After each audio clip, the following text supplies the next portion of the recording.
చీకటిగా ఉంది ఇక్కడ, అసలు ఎలాంటి లైట్ లేదు. మీకు కొద్దిగా కనిపించడానికి అని చెప్పి మేము చిన్న లైట్స్ అవి వేసుకున్నాం అంతే. ఇక్కడ 1500 సంవత్సరాలది. అసలు నిజంగా అదృష్టం ఉండాలి ఇలాంటి ప్లేసెస్కి రావాలంటే. ఇక ఇక్కడి నుంచే దారి లోపలికి వెళ్ళటానికి ఒక చిన్న గుహలాగా అనిపిస్తుంది బయటికి చూస్తుంటే. మనకి లోపల కూడా చీకటిగానే ఉంటుంది. మనం ఆ దీపం ఏదైతే పెడతారో ఆ దీపం వెలుగులోనే మనం ఆ స్తంభాన్ని, లోపల విగ్రహాన్ని కూడా చూడొచ్చు. లోపలికి అడుగు పెడదాం. నిజంగా ఏదో పురాతనమైన ప్లేస్కి వెళ్తే మనకు ఆ ఫీల్ ఎలా వస్తుంది, ఇక్కడో వేరే లోకంలోకి మనం వెళ్ళామా అన్నట్టుగా ఇప్పుడు నాకు అదే అనిపిస్తుంది. రీసౌండ్ వస్తుంది మళ్ళీ నేను మాట్లాడిన మాట కూడా. తలుపులు కూడా చూడండి, ఆ కాలం ఇవి, అప్పట్లో ఉండేవి కదా అలాంటి తలుపులు ఇవి. మనం ఎక్కడ ఇలా రాయి ఇలా ఏదైనా గోడలు ఇలా టచ్ చేసినా మనకు తెలుస్తాయి. 1500 ఏళ్ల చరిత్ర కలిగినటువంటివి, అప్పటి కాలం అనమాట. ఇక్కడ గమనించవచ్చు లోపలికి, అంటే మన గర్భగుడిలోకి ప్రధాన ఆలయంలోకి వెళ్లే ముందు మనం చూసుకుంటే గోడకి ఇరువైపులా, ద్వారానికి 2 వైపులా కింది భాగంలో మనకి హనుమంతులు వారు కనిపిస్తారు. అటు హనుమంతులు, ఇటు కూడా హనుమంతులు ఇలా నమస్కారం చేస్తున్నట్టుగా కనబడతారు. ఇంతకీ ఏంటి చరిత్ర, ఇసుక స్తంభం ఏంటి, ఇసుక స్తంభానికి పూజలు ఏంటి అనుకుంటున్నారు కదా. అసలు ఏంటి ఆ స్తంభం అంటే ఇగో ఇక్కడ చూస్తున్నారు కదా, ఇదేనండి ఆ స్తంభం. మనం తాకచ్చు కూడా స్వయంగా. ఇక్కడ ఇగో స్వామివారి నామాలు కూడా ఉన్నాయి. ఇక్కడేమో నరసింహస్వామి వారు, వారి విగ్రహం కరెక్ట్గా ఆనుకుని ఉంటుంది స్తంభానికి. ఇక్కడ మీరు గమనించవచ్చు స్వామివారి విగ్రహానికి ఇక్కడ ఇలా ఆనుకుని ఉంటుంది. ఇదంతా కూడా రాతితో ఉన్నవే. అలాగే ఈ స్తంభం కూడా దగ్గర 10 అడుగుల పైనే ఉంటుందండి, చాలా పెద్దది. మనకి రోడ్ దగ్గర నుంచి చూసినా కూడా కనిపిస్తుంది అనమాట. అయితే దీనికి సంబంధించిన కథ ఏమిటి అని తెలుసుకోవాలని నేనైతే ఫస్ట్ లో చాలా కుతూహలంగా అడిగాను, ఏంటి అసలు దీనికి సంబంధించిన, ఎందుకు ఇసుక స్తంభానికి ఎంత పూజ చేస్తున్నారని. ఇంత పెద్ద స్తంభము, చాలా మనకి 2 చేతులతో ఇలా పట్టుకునేంత ఉంది, ఇంత పెద్ద స్తంభం. అమ్మవారు సత్యవతి అమ్మవారు ఈవిడే. ఇప్పటిదాకా దేని గురించి అయితే మనం మాట్లాడుతున్నామో ఆవిడే సత్యవతి అమ్మవారు.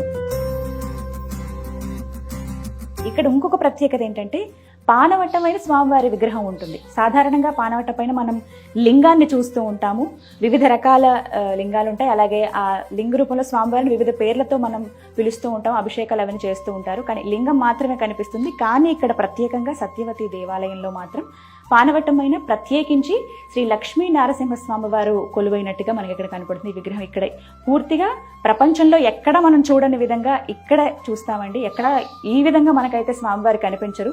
ఏదైనా కింద ఒక పీఠం ఏదైనా ఉంటే దానిపైన స్వామివారిని పెట్టినట్టుగా ఆ విగ్రహాన్ని ఏర్పాటు చేసినట్టుగా మనకు కనిపిస్తుందేమో కానీ ఇలా ఒక పానవట్టం పైన లక్ష్మీ నరసింహస్వామి వారు కనిపించడము, దర్శనం ఇవ్వడం అనేది చాలా మహద్భాగ్యంగా చెబుతూ ఉంటారు. ఎక్కడ మనం ప్రపంచంలో ఈ విధంగా అయితే చూడదు. అలాగే స్వామివారికి ఇటువైపుగా చూడొచ్చు, అంటే స్వామివారికి ఎడం వైపుగా మనకి సత్యవతి అమ్మవారు, ఎవరైతే ఈ దేవాలయం ఎవరి పేరు మీద ఉందో సత్యవతి దేవాలయం అని చెప్పి ఆ అమ్మవారే ఇక్కడ మనకి దర్శనమిస్తారు. ఒక చేతితోటి కమలం, ఒక పుష్పం ఇలా పట్టుకున్నట్టుగా మనకు కనిపిస్తారు. చక్కగా చీర, ఎంత చక్కగా ఉన్నారు అమ్మవారు. తెల్లబొట్టు, అలాగే తిలకం ఇలా ధరించున్నారు, చక్కటి కిరీటం. నిత్యం పూజా కార్యక్రమాలు ఇక్కడ జరుగుతుంటాయి. ఈ స్వామివారికి ఎడమ వైపుగా అమ్మవారు ఈ విధంగా కనిపిస్తారు. అలాగే కుడివైపున కింది భాగంలో మనం చూడొచ్చు లక్ష్మీ నారాయణ స్వామి. ప్రధాన దైవం లక్ష్మీ నరసింహస్వామి అయితే ఇక్కడ లక్ష్మీ నారాయణ స్వామి కనిపిస్తారు. అసలు ఆ విగ్రహం, ఆ రాతిని మనం చూస్తేనే అర్థమవుతుంది ఎంత పురాతనమైనదో. దగ్గర 1500 సంవత్సరాల పూర్వంది ఈ రాతి అని చెప్పి చాలా వరకు ఇప్పుడు ఆర్కియాలజీ డిపార్ట్మెంట్ వాళ్ళు టెస్ట్ చేసి మరి చెప్పటం జరిగింది. ఎంత చక్కగా ఉన్నారు స్వామివారు. రూపాన్ని కూడా చాలా క్లియర్గా అర్థమయ్యే విధంగా చెక్కారండి. కాళ్ళ దగ్గర చూడొచ్చు, కాళ్ళ దగ్గర ఇక్కడ చూడండి వారు పెట్టుకునే కడియాలు కావచ్చు, ఇక్కడ అమ్మవారి చీర, స్వామివారి చేతులు, గోళ్ళు, ప్రతి ఒక్కటి కూడా చాలా క్లియర్గా కనపడుతూ ఉన్నాయి. లక్ష్మీనారాయణ స్వామివారి పైన ఆదిశేషులు, ఇవన్నీ కూడా మొత్తంగా ఈ విగ్రహం ఇటువైపుగా స్వామివారి కుడివైపున మనకు కనిపిస్తూ ఉంటుంది.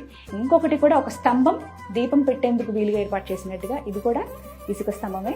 దీనిపైన ఇలా దీపం నిత్యం వెలుగుతూనే ఉంటుంది. ఆ దీపం వెలుగులోనే మనం స్వామివారిని, ఇసుక స్తంభాన్ని, అమ్మవారిని ప్రతి ఒక్కటి దర్శనం చేసుకోవచ్చు అన్నమాట.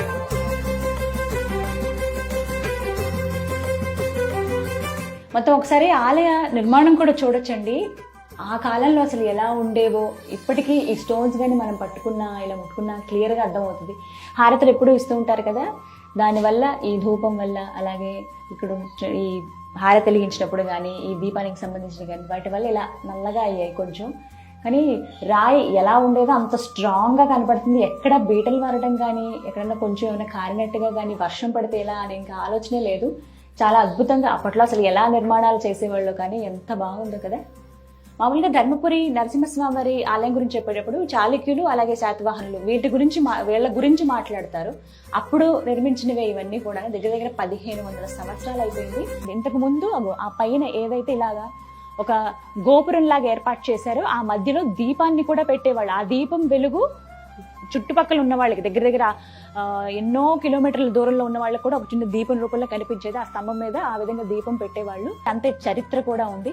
నిజంగా చెప్తున్నాం కదా, ప్రపంచంలో ఎక్కడ ఇలాంటి ఆలయం మనం చూడము. ఎన్నో ఆలయాలు ఉంటాయి, వేటికి అవే ప్రత్యేకం. కానీ ధర్మపురిలో ఉన్నటువంటి సత్యవతి దేవాలయం నిజంగా చాలా చాలా ప్రత్యేకం అండి.